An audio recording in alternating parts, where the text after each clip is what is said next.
The budget passed last year by the city projected spending down the city's rainy day fund from $160 million to $127 million over the course of the 5-year plan.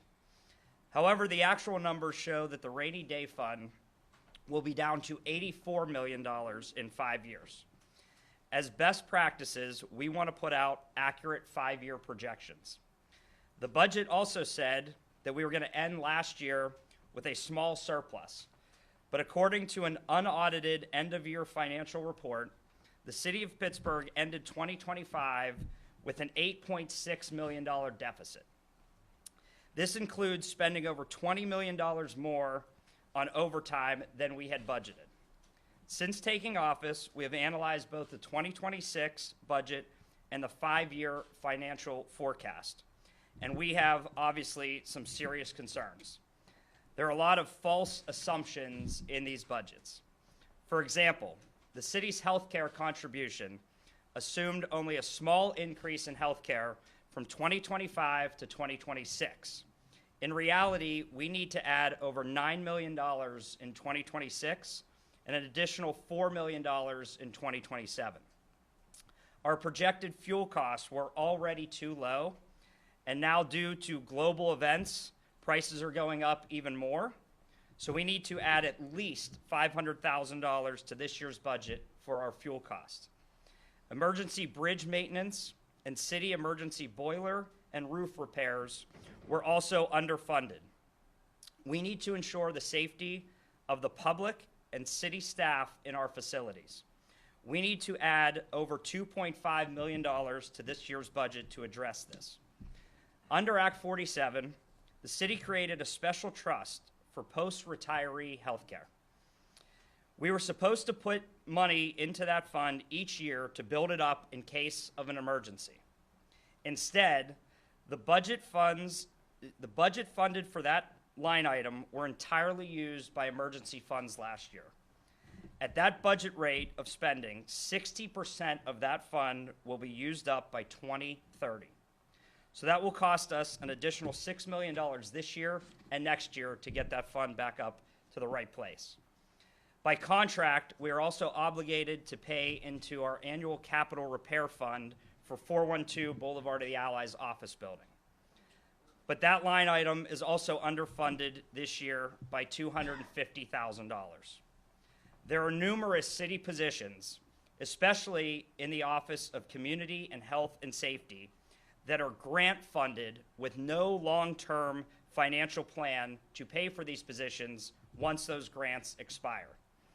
These positions are critical to the need of our most vulnerable communities, and we are committed to investing in these positions in the future. The current budget also uses the Parks Trust Fund to pay for positions that are typically funded by our operating budget. We promised the public that the Parks Trust Fund would fund our park system with an additional $10 million a year. Instead, we're using those trust funds to cover existing operations. That money should be spent in our neighborhood parks and playgrounds. The budget also didn't include realistic spending for yet to be completed union negotiations and several large pending lawsuits. This will likely be millions of dollars both in 2026 and 2027. Fleet repair was also underfunded by another $2 million. There's no funding for important community programs like our City Cuts program that helps our seniors, veterans, and people with disabilities help cut their grass throughout the year. There's also no funding for unforeseen expenses like we had in January with a snowstorm that ended up costing us roughly $2 million in emergency funds.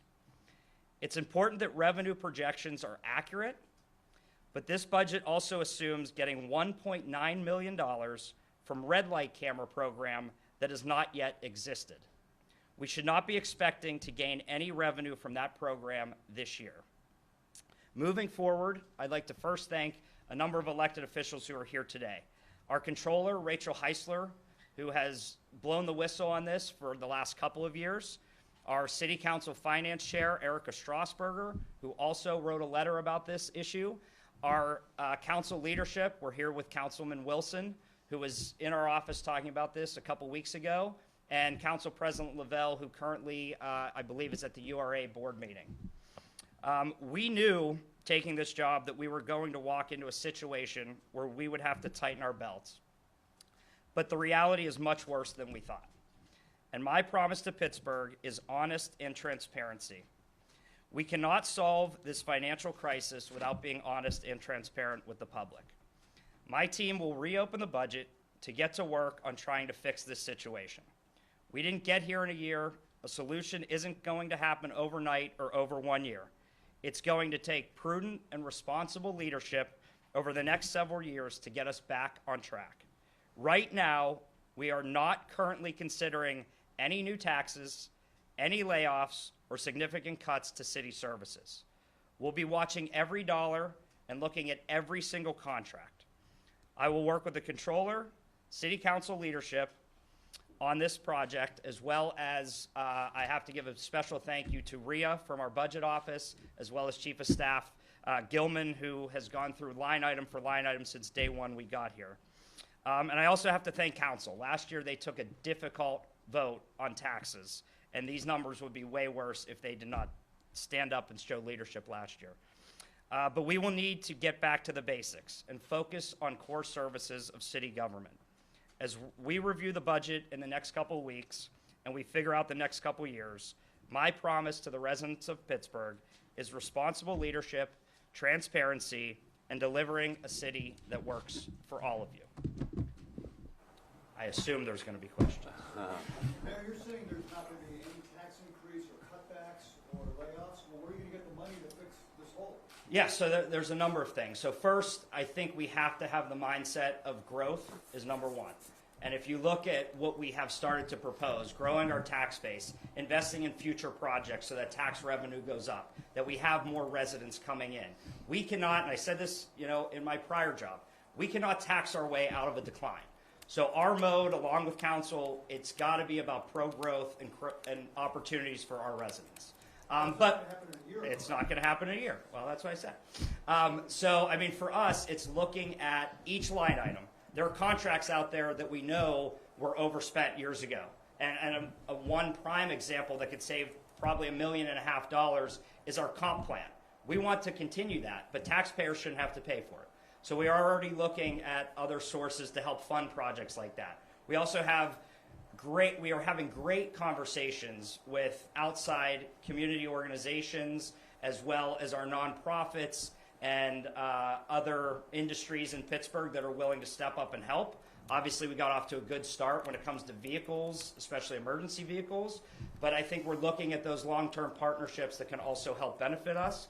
And there are also a number of bonds that will be closing in the next couple of years. We just cannot go on an internal spending spree, but we also have to make sure that we are investing capital so that we can grow this city fast. Council passed. The administration had said that while it was a tight budget, that it was okay. There wasn't anything to see here. I mean, what happened? Did they mislead us? Well, I mean, I can only tell you what we see, and these are the numbers that we see. If somebody else was here, they would see it differently, maybe, but I will tell you that this is what we saw. This is what we did day one. That's why we've gone through it for the last couple of months with our budget office, and here's the situation we're in. How we got here is how we got here. I think for us, were we surprised? Yeah, I mean, I said it. We knew that we were walking into a situation. To this extent, when you're looking at different trusts and how things had been misused, and it didn't just happen overnight, but for us, here's the situation. That's why we're holding this press conference. We're telling you where we are, and let's get forward and put on a good product for the residents of Pittsburgh, but also start balancing this. Were they not truthful? Again, that's what somebody else can discuss. We're not here to go back. I think here's where we are in this moment in time. And that's why we wanted to get this information out to the public, working with council, because we're opening up the budget, and there are going to be some things that we're going to have to move around, and we're going to have to, again, tighten our belts to do it, but we also have to continue to invest in growth and continue to invest in public safety. Those are some major issues that we're going to see where we can fill some positions. And back to the prior question about positions and making cuts, there are some vacant positions that we're also analyzing to make sure that we actually need those positions in the future. Counsel- So I think that can also help alleviate some of this problem. Council passed a 20% tax increase. That's $27 million in new revenue. That's not enough to cover? No, we're looking at $30 to $40 million deficits even with that. On So top- that's on why, top on of top that? of that. So Okay. that's why it was important that council stepped up to do that last year, or else we would be in a bigger crisis than we are right now. Is there a concern about going back under Act 47? I think that's always a concern. I think that's why we want to be transparent right now with the situation that we're in. We also have, bond ratings and things like that we're always concerned about. But I think if we can start, opening up the books, being transparent, showing a long-term 5-year vision, that hopefully something like that would not come back into play. We do not want to do that again. Is there any type of deadline that you need to be aware of for when the city would cross over into that threshold? No, When I'm not aware of a date or something like that. when can we expect to see tangible suggestions for budget amendments and other changes? Yeah, I mean, we're going to lay out, we're opening up the budget, so you're going to see some changes right now. But again, this is a long-term situation. It's not going to change overnight. But I think that's why we're trying to get ahead of the game right now and working with council leadership to make sure that everybody's on the same page. So, projects that we were funding before, are there other entities that can help fund that? But then also looking towards the future, how can we bridge some of those gaps so that, we are prudent with our money and not overspending it on a lot of things. And you still have the police contract out there, right? I mean, that's. Yes, that's why I mentioned there are still contracts and lawsuits that have not been identified in this year's budget. So again, it's a long-term question as to what those contracts look like, as well as lawsuits that we know are still pending. So the Gainey administration left you holding the bag. This is what we have right now. Whatever happened before happened before. For us, it's moving forward. These are the numbers. Again, this is the job that we wanted. Staff knew we were coming into a difficult situation. We are presenting what we have found. Again, with council, with the controller's office, we are all willing to all hands on deck fix this situation. How we got here is how we got here. Can't change the past. So here we are. There are items that are nice to have, but maybe not necessary. Stop the violence grants, affordable housing grants. Are you going to cut them? No, there's no plan on that. I mean, I think, making sure that those funds go where they're supposed to. I think that's definitely something that we're looking at. And as I said, we are opening up the budget to possibly reshape those programs. But those funds go into neighborhoods and projects that we support. So now it's just making sure that those funds are actually being spent where they should be. And, Stop the Violence is obviously one that we're going to continue to support, as well as the Affordable Housing Trust Fund. Because when we're talking about growing Pittsburgh, we need housing for everyone. Well, it's $30 million, a lot of money to just make little cuts here and there. It is. But again, it's little things that we are picking out as we're going through that we believe we can right the ship here over the next couple of years. And it's not happening overnight. Can you look at the capital budget and reallocate a lot of money sitting in the capital budget for projects? Can you reallocate some of that money into the operating budget? I mean, that would be separate, but there are ways to look at funds and maneuver them around, and that's why I think we're going to have this open dialogue conversation over the next few weeks, and that's why we wanted to make sure that everybody knows here's our course of action, and we know that it's a long-term plan. It's not going to happen tomorrow, but there are going to be a lot of difficult situations and decisions that we're all going to have to make.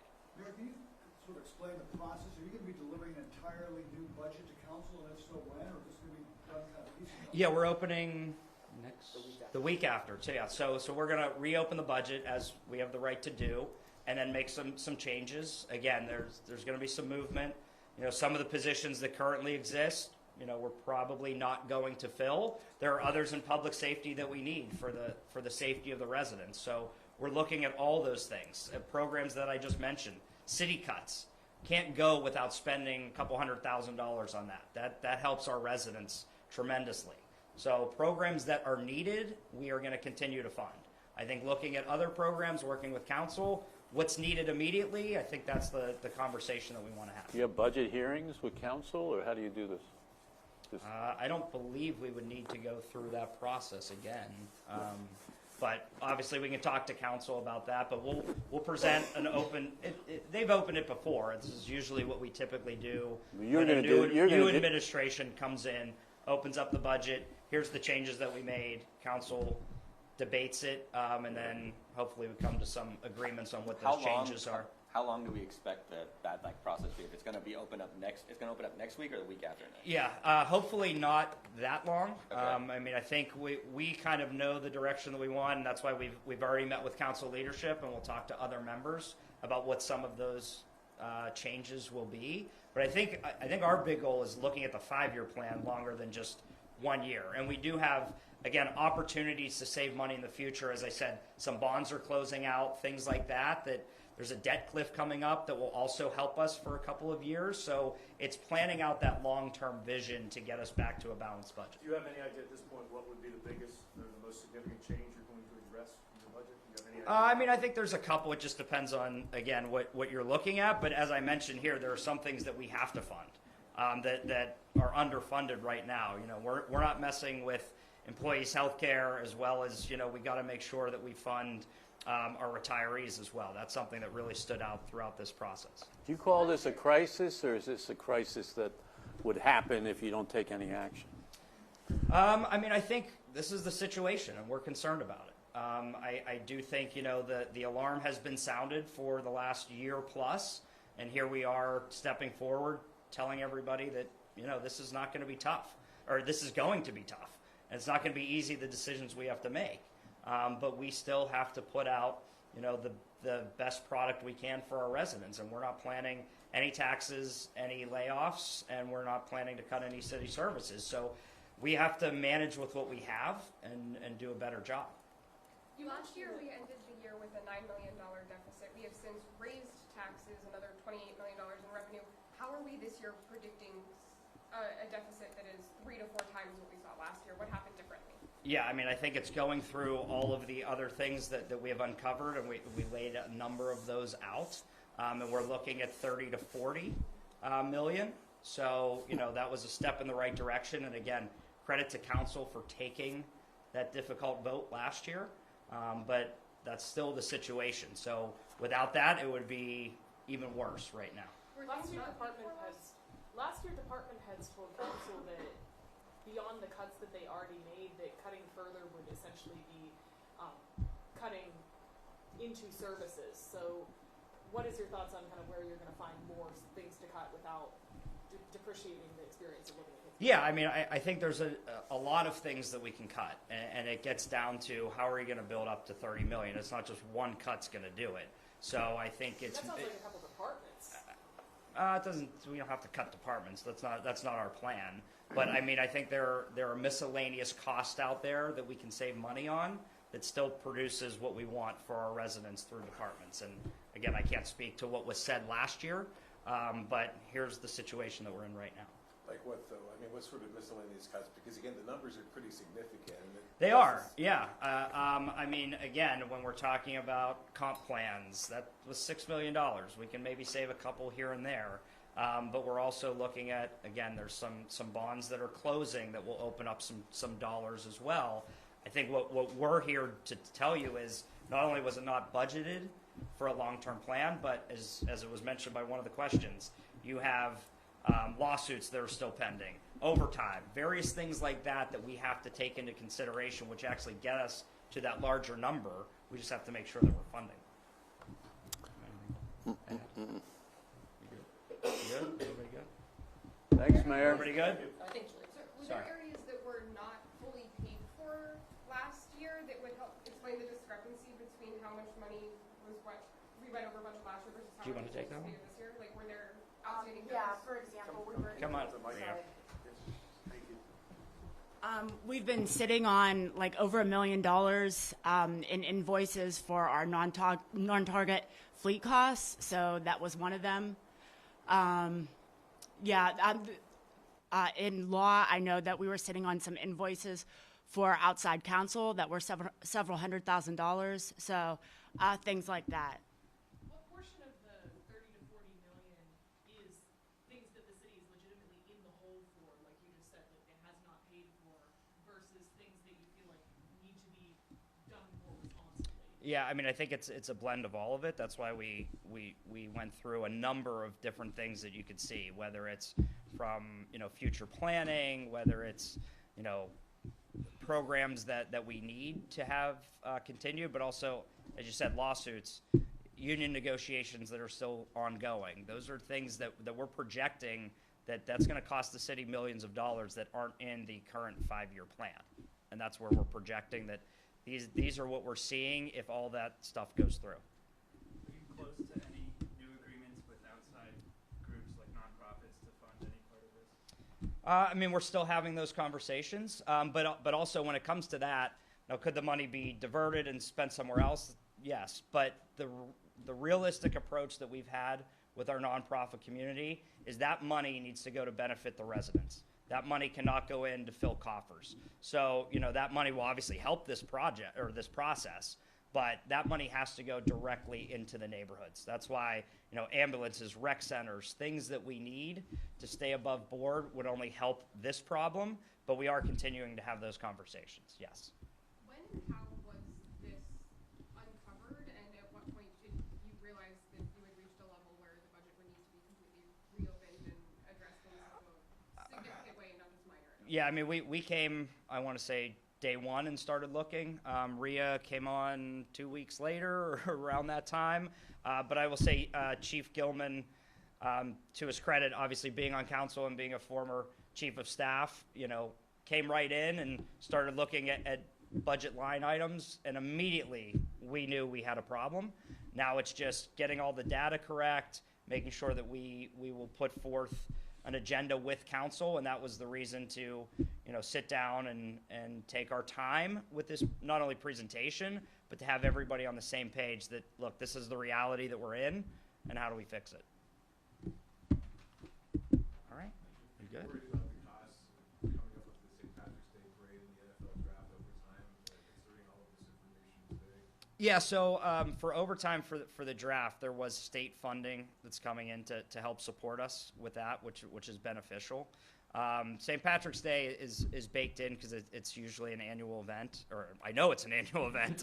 But I think those are the types of things that we can't foresee. And then you also have, July 4th is going to be a big one this year. And they're talking about a concert possibly the week before, a couple days before from, an artist, national artist. So all of those things are going to add to it.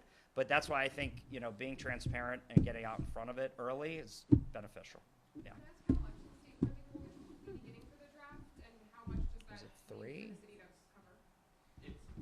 the city to cover? Rather than a grant, it'll be reimbursable based off actual numbers. So I can't give you a number now till we know the exact number, but it is likelihood in the range of $2 million. Will that cover the entirety of the cost? Do you think? We believe 100% of our overtime costs will be addressed by the state, thanks to the leadership of the state Senate and the governor's office.